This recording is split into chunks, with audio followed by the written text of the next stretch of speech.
ADC আন্তর্জাতিক YouTube চ্যানেলের সবাইকে স্বাগত জানাই। শুরুতেই সংবাদ শিরোনাম, এরপর বিস্তারিত।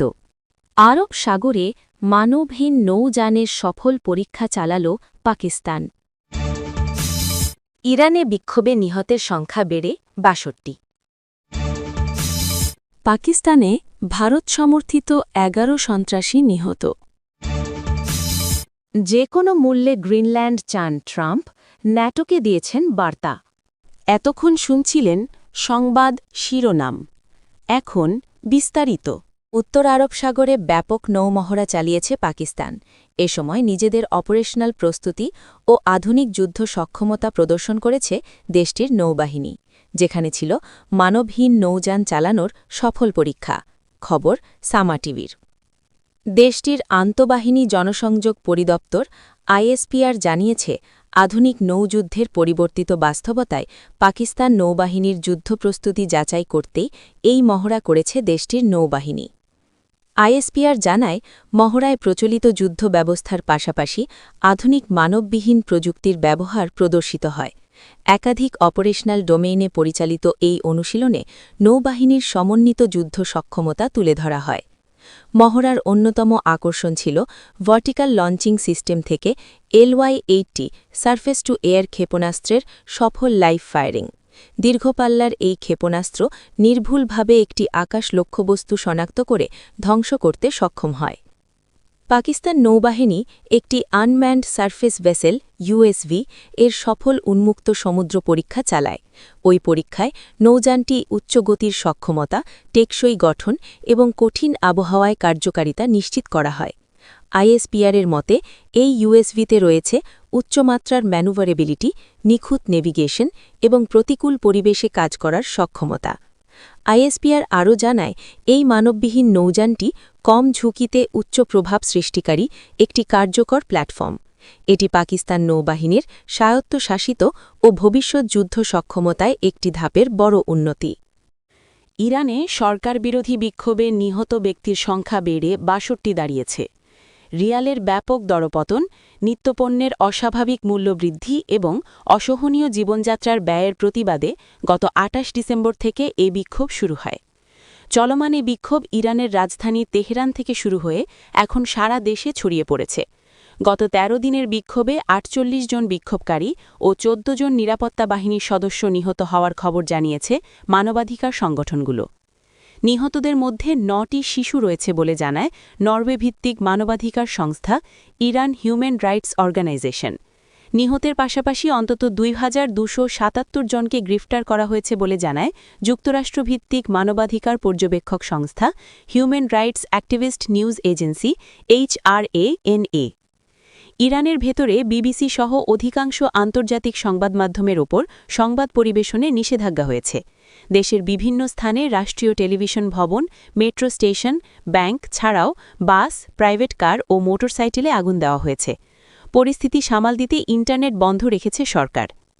ইরানে চলমান বিক্ষোভের প্রতি সমর্থন জানিয়েছেন মার্কিন প্রেসিডেন্ট ডোনাল্ড ট্রাম্প। চলমান আন্দোলনে সরকার কঠোর হলে ইরানে হামলা চালানোর হুমকি দিয়েছেন তিনি। এদিকে বিক্ষোভকারীরা ট্রাম্পের পক্ষে কাজ করছেন বলে অভিযোগ করেছেন ইরানের সর্বোচ্চ নেতা আয়াতুল্লাহ আলী খামেনি। পাকিস্তানের খাইবার পাখতুনখোয়ার উত্তর ওয়াজিরিস্তান ও কুররাম জেলায় পৃথক অভিযানে ১১ জন ভারত সমর্থিত সন্ত্রাসীকে হত্যা করেছে দেশটির নিরাপত্তা বাহিনী। খবর সামা টিভির। শনিবার ১০ জানুয়ারি দেশটির সামরিক বাহিনীর গণমাধ্যম শাখা ইন্টার সার্ভিসেস পাবলিক রিলেশনস বা ISPR এ তথ্য জানিয়েছে। ISPR জানায়, বিদেশি মদতপুষ্ট সন্ত্রাসী নেটওয়ার্ক ধ্বংসের লক্ষ্যে ২টি পৃথক গোয়েন্দা নির্ভর অভিযান পরিচালনা করা হয়। এ সময় ফিতনাউল খারাজ নামের একটি ভারতীয় প্রক্সি গোষ্ঠীর সঙ্গে সংশ্লিষ্ট ৬ সন্ত্রাসী নিহত হয়। অভিযানের সময় তীব্র গোলাগুলির মধ্যে সন্ত্রাসীদের আস্তানাগুলো সফলভাবে ধ্বংস করা হয়। একই সময় কুররাম জেলায় পুলিশ ও নিরাপত্তা বাহিনীর যৌথ অভিযানে আরও ৫ সন্ত্রাসীকে হত্যা করা হয়। দেশটির ISPR জানিয়েছে, নিহত সন্ত্রাসীদের কাছ থেকে অস্ত্র ও গোলাবারুদ উদ্ধার করা হয়েছে, যা একাধিক সন্ত্রাসী কর্মকাণ্ডে তাদের সম্পৃক্ততার প্রমাণ বহন করে। এসব অভিযানের ফলে এলাকায় ভবিষ্যৎ নাশকতার পরিকল্পনাও ব্যাহত হয়েছে বলে মনে করে দেশটির সেনাবাহিনী। পাকিস্তান সেনাবাহিনী জানিয়েছে, খাইবার পাখতুনখোয়ায় অবশিষ্ট বিদেশি মদতপুষ্ট সন্ত্রাসীদের নির্মূল করতে ক্লিয়ারেন্স অপারেশন চলবে।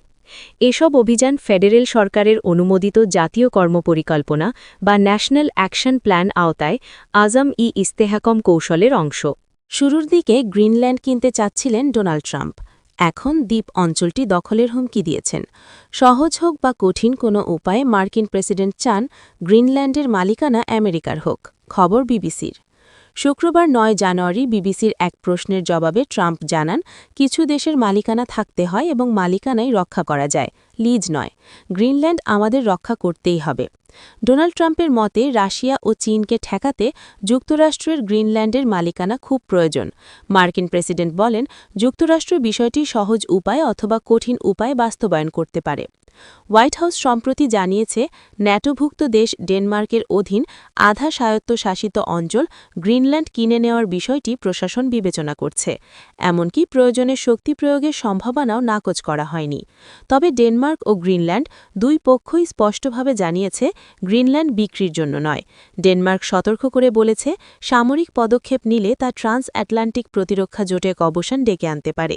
তবে শুক্রবার রাতে গ্রিনল্যান্ডের সব প্রধান রাজনৈতিক দলের নেতারা এক যৌথ বিবৃতিতে যুক্তরাষ্ট্রের অবস্থানের তীব্র সমালোচনা করেন। তারা বলেন, আমরা আমেরিকান হতে চাই না, ডেনিশও হতে চাই না, আমরা গ্রিনল্যান্ডার হতে চাই। গ্রিনল্যান্ডের ভবিষ্যৎ গ্রিনল্যান্ডের জনগণই নির্ধারণ করবে। বিশ্বের সবচেয়ে কম জনবসতিপূর্ণ অঞ্চলগুলোর একটি হলেও উত্তর আমেরিকা ও আর্কটিক অঞ্চলের মাঝামাঝি অবস্থানের কারণে গ্রিনল্যান্ড কৌশলগতভাবে অত্যন্ত গুরুত্বপূর্ণ। ক্ষেপণাস্ত্র হামলার আগাম সতর্ক ব্যবস্থা এবং আর্কটিক অঞ্চলে জাহাজ চলাচল নজরদারিতে এর ভূমিকা উল্লেখযোগ্য। ট্রাম্প দাবি করেন, গ্রিনল্যান্ডের রাশিয়া ও চীনের উপস্থিতি বাড়ছে, যদিও এর পক্ষে কোনো প্রমাণ উপস্থাপন করেননি। বর্তমানে গ্রিনল্যান্ডের উত্তর পশ্চিমে অবস্থিত পিঠুফিক ঘাঁটিতে যুক্তরাষ্ট্রের শতাধিক সেনা স্থায়ীভাবে মোতায়েন রয়েছে। দ্বিতীয় বিশ্বযুদ্ধের সময় থেকে এই ঘাঁটি যুক্তরাষ্ট্র পরিচালনা করছে। ডেনমার্কের সঙ্গে বিদ্যমান চুক্তি অনুযায়ী যুক্তরাষ্ট্র চাইলেই সেখানে আরও সেনা মোতায়েন করতে পারে। তবে ট্রাম্প চান মালিকানা। ৯ বছর বা এমনকি ১০০ বছরের চুক্তিও যথেষ্ট নয়, মালিকানা থাকতে হবে। ন্যাটোকে উদ্দেশ্য করে ট্রাম্প বলেন, রাশিয়া ও চীনের জনগণকে আমি ভালোবাসি, কিন্তু গ্রিনল্যান্ডে আমি তাদের প্রতিবেশী হিসেবে চাই না। ন্যাটোকে বিষয়টি বুঝতে হবে। ডেনমার্কের ন্যাটো মিত্ররা ইউরোপের প্রধান দেশগুলো এবং কানাডা সহ ডেনমার্কের প্রতি সমর্থন জানিয়ে বলেছেন, গ্রিনল্যান্ড সংক্রান্ত সিদ্ধান্ত নেওয়ার অধিকার একমাত্র ডেনমার্ক ও গ্রিনল্যান্ডেরই। তারা জোর দিয়ে বলেন, আর্কটিক নিরাপত্তা নিশ্চিত করতে হলে তা মিত্রদের সম্মিলিত উদ্যোগেই করতে হবে এবং জাতিসংঘ স্ট্যান্ডার্ডের সার্বভৌমত্ব, ভৌগোলিক অখণ্ডতা ও সীমান্তের অমঙ্ঘতা নীতিকে অবশ্যই সম্মান জানাতে হবে।